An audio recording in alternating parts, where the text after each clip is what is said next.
எல்லோருக்கும் வணக்கம். பேசுவது நான் Roshan Khan. Neomax south side investor association என்ற வாட்ஸ்அப் குரூப்பும் நியோமேக்ஸால் பாதிக்கப்பட்டோர் நல சங்கமும் வைத்து நடத்துகின்றேன். நான் பெரும்பாலும் இந்த நியோமேக்ஸ் சவுத் சைடு இன்வெஸ்டர் அசோசியேஷனில் இருந்து உங்களுக்கு விழிப்புணர்வை ஏற்படுத்தி கொண்டிருக்கின்றேன். இப்போது புதிதாக யார் இவர் யூடியூப்பில் பேசுகின்றார் என்றால் காரணம் கம்பெனி தான். கம்பெனி தனது தவறான செயல்களுக்கு முதலீட்டாளர்கள் மீது ஒரு பெருங்கொண்ட ஒரு நஷ்டத்தை திணிப்பதற்கு, அப்போ இடம் 1 லட்ச ரூபா இடத்த 10 லட்சம்னு சொல்லி 20 லட்சம்னு தள்ளி திணிக்கிறதுக்கு நமது 2 நல சங்கங்களையும் பயன்படுத்துகின்றார், தேனி மற்றும் திருச்சி. அது உங்களுக்கு நன்றாக தெரியும். இப்போது சமீப காலமாக கம்பெனி நமது தேனி சங்கத்தின் நண்பர்களுக்கு இந்த யூடியூப் ஏற்பாடு செய்து பேச வைக்கின்றார்கள். காரணம், அவர்களிடம் 15,000 பேர் இருக்கின்றார்கள் என்றால் அவர்கள் சேர்ந்தவர்கள் அல்ல. ஆனால் அந்த 60,000 பேர் புகார் கொடுத்திருக்கின்றால் அவர்களை எப்படியாலும் பிரெயின் வாஷ் பண்ணி இடத்தை தள்ளிவிடணுங்கிறதுக்காக தான் அவர்கள் மூலமாக கம்பெனி செய்கின்றது. இப்போது சமீப காலமாக அவர்கள் மிகவும் ப்ரெஷர் தர்றாங்க. கொடுக்கறத வாங்கிட்டு போங்க, இல்லைன்னா கிடைக்காது அப்படின்னு சொல்லி. கொடுக்கறத வாங்கிட்டு போங்க, கிடைக்காது அப்படின்னு சொல்றாரு. ஆனால் அது தவறு. கொடுப்பதை வாங்கி கொண்டு செல்லுங்கள், பிறகு கிடைக்காது. அது மட்டுமல்ல, அவர்கள் சிறைச்சாலை சென்று விட்டால் அதுவும் கிடைக்காது என்று தவறான பிரச்சாரம் செய்கின்றார்கள்.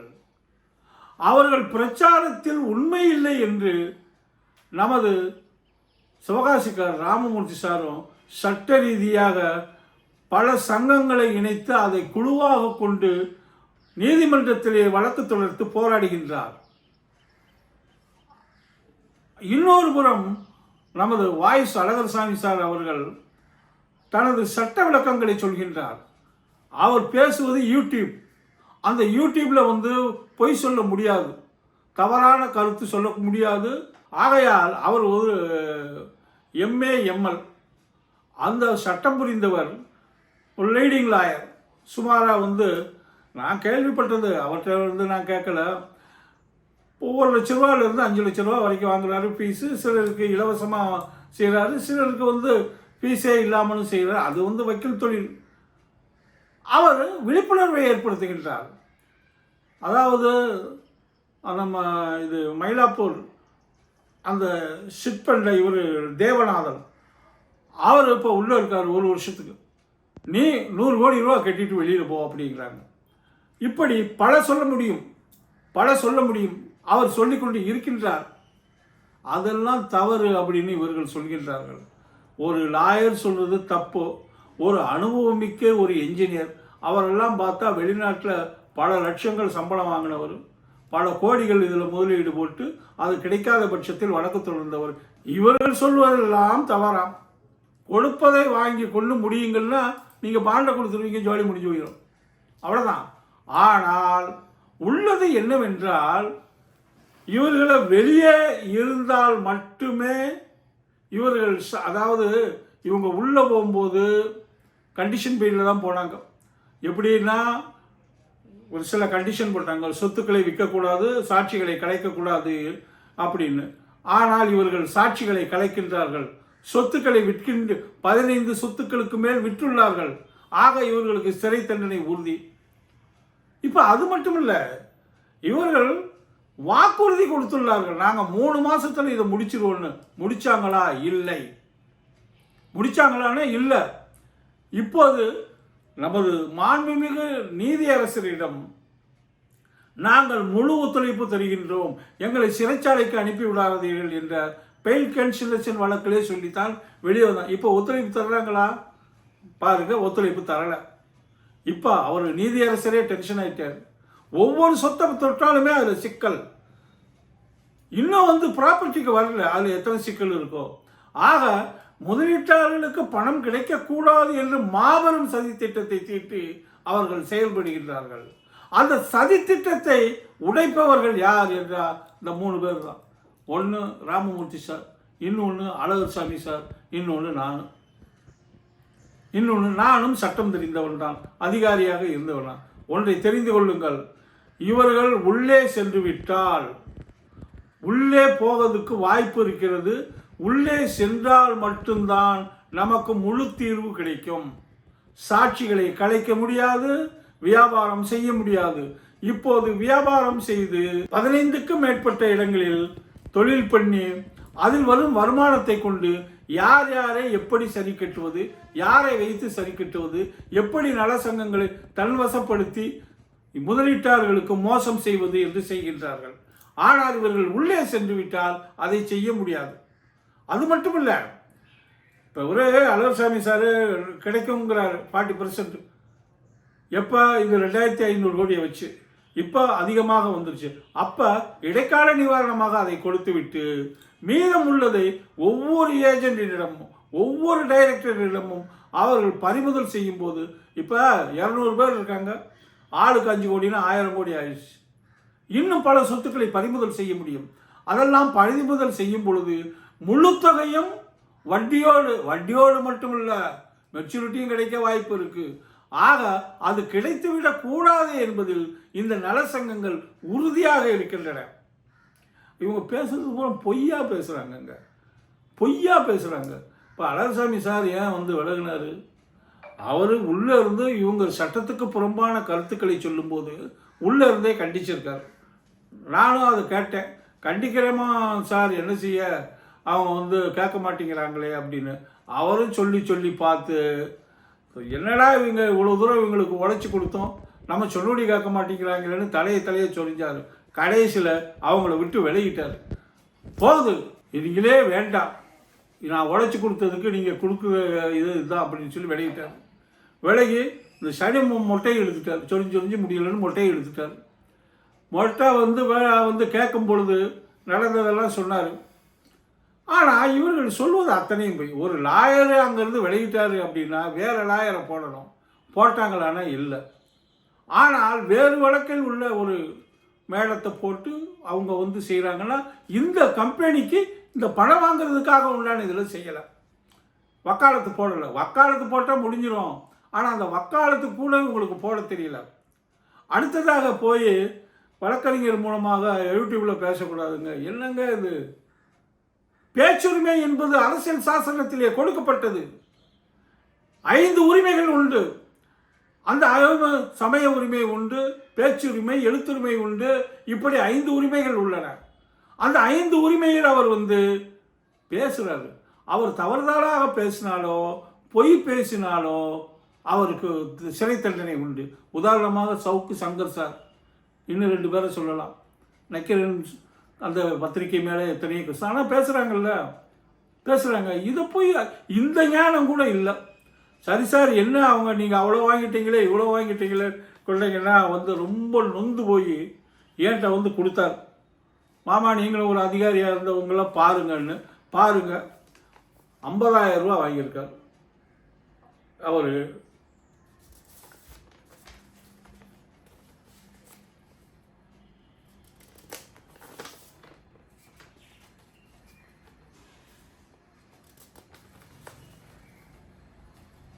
நண்பர்களே, அந்த என்ன சார் இப்படி சொல்கிறாங்க அப்படிங்கும் போது அவர் நொந்து போய் பொய் சொல்கிறாங்க சார் அப்படின்னு கொண்டு வந்து ரசீதை கொடுத்தாரு.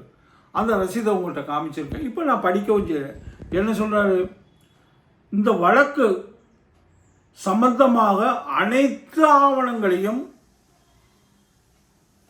இதற்கான வழக்கிற்கான அனைத்து ஆவணங்களையும் பெற்றுக்கொண்டேன்.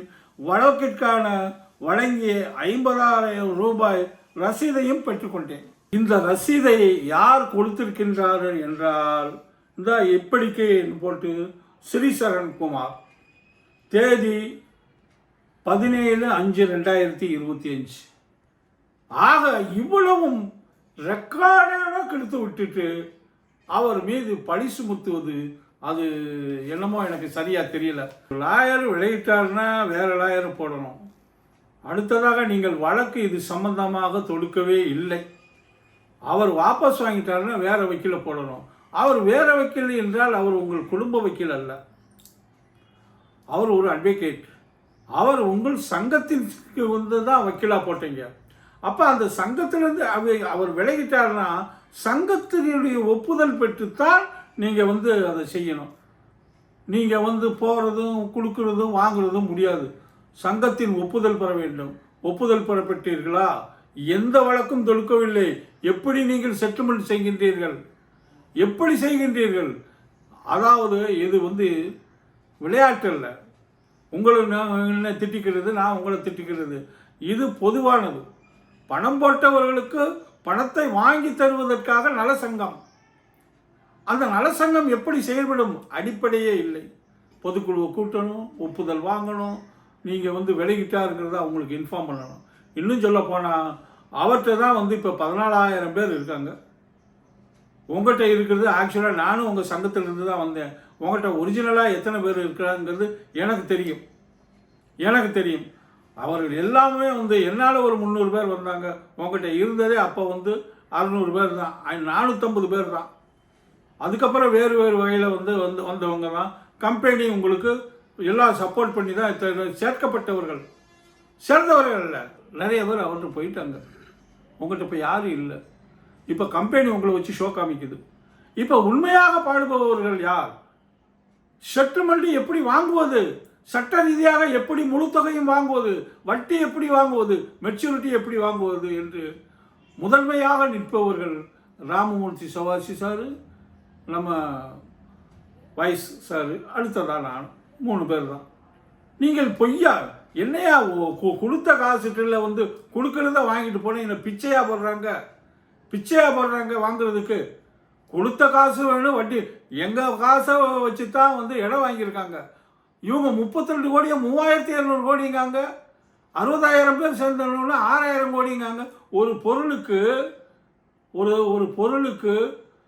ஒரு குறுகிய காலத்திலேயே 32,000, அப்புறம் 6,000 போகிறது வந்து விந்தையிலும் விந்தையாக இருக்கின்றது. இவர்கள் தவறான பாதையில் செல்கின்றார்கள். கம்பெனிக்காரர்கள் இவர்களை கொண்டு உங்களை சமாதானம் செய்து ஏதேனும் கொடுத்து முடித்து விட வேண்டும் என்று அவர்கள் நினைக்கின்றார்கள். தயவு செய்து இவங்க பேச்சை கேட்காதீங்க. சரியான இப்போ வழிகாட்டுதல் யாருன்னு இப்போ பேர சொல்லிட்டேன். அதில் நீங்கள் கேளுங்க, அவங்களுக்கு உதவிகரமாக இருங்க. எப்படி வழக்கு முடிக்கணும்னு நேரடியாகவே தொடர்பு கொண்டு முழு தொகையும் வட்டி மெச்சூரிட்டியோடு வாங்குவதற்கு நீங்கள் தான் முயற்சி செய்ய வேண்டும். பொய்யான தகவல்களை நம்பாதீர்கள். அவர்களுக்கு பேசிக் நாலேஜ் இல்லை.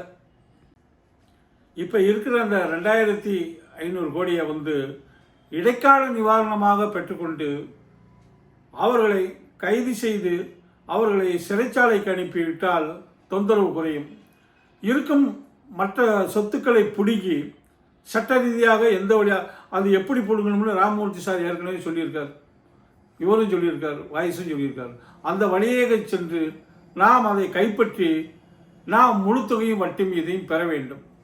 இதற்காக இடைக்கால நிவாரணமும் கேட்டு இவர்களை வந்து கேன்சல் பண்ணுறதுக்கும் நாங்களே வந்து ஒரு இடைக்கால நிவாரணம் கேட்டு வழக்கு தொடர தயாராக உள்ளேன்.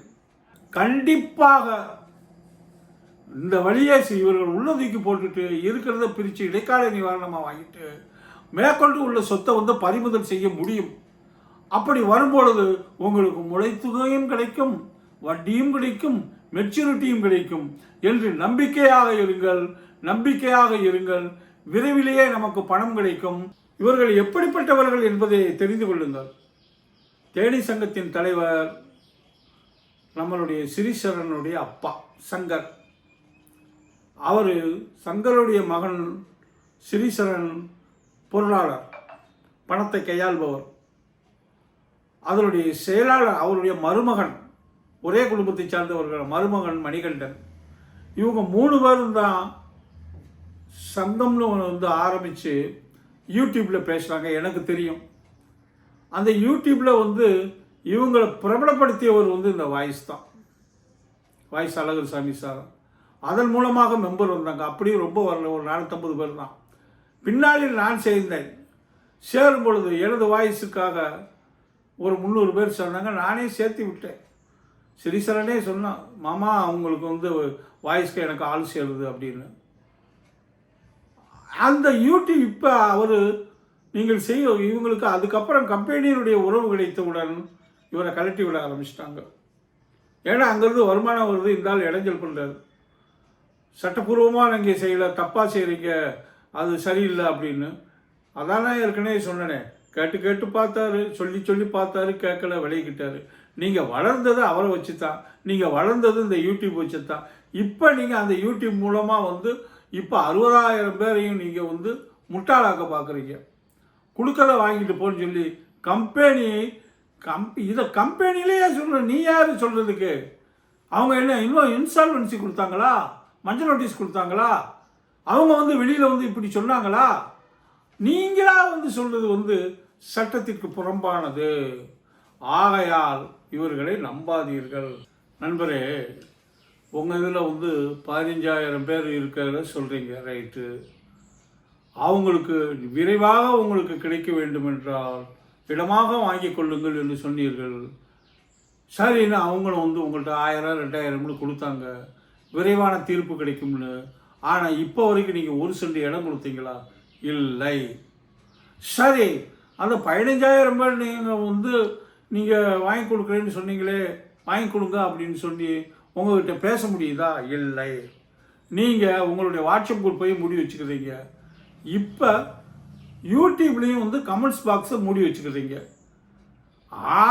வந்து அவங்க உங்களுடைய மக்கள் உங்கள்கிட்ட என்ன சொல்கிறாங்க? நான் சொல்லலை, ஏன்னா என்கிட்டயே பல பேர் சொல்லியிருக்காங்க.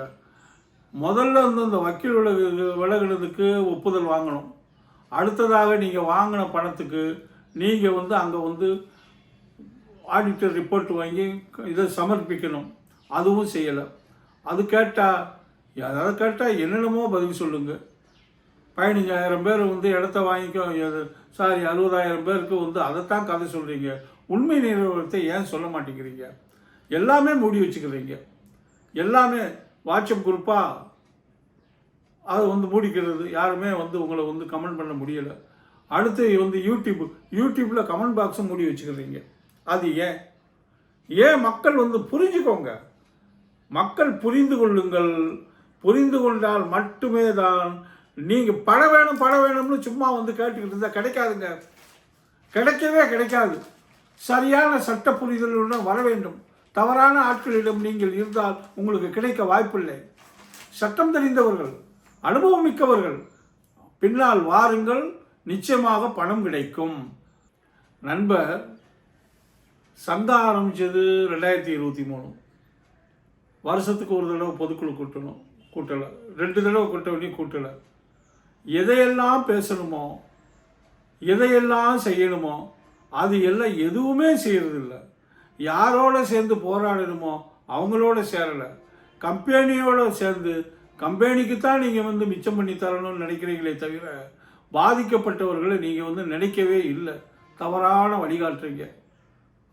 நமது முதல் இழந்த முதலீட்டாளர்கள் புரிந்து கொள்ளுங்கள். நீங்கள் முழு பணமும் வாங்குவதற்கு முயற்சி செய்யுங்கள். நீங்கள் நினைக்கலாம், எப்போ சார் அந்த பணமெல்லாம் கிடைக்கும்னு. குறுகிய காலத்திலே எல்லாம் கிடைக்கும். இவர்களை சிறைச்சாலைக்கு அனுப்பி விட்டாலே மற்ற எல்லாமே வந்து சரியாக வந்துடும். ஏன் சிறைச்சாலைக்கு உள்ள அனுப்பிட்டு போலீஸ் கஸ்டடியில் எடுத்து இவங்களை விசாரிக்க முடியாதா?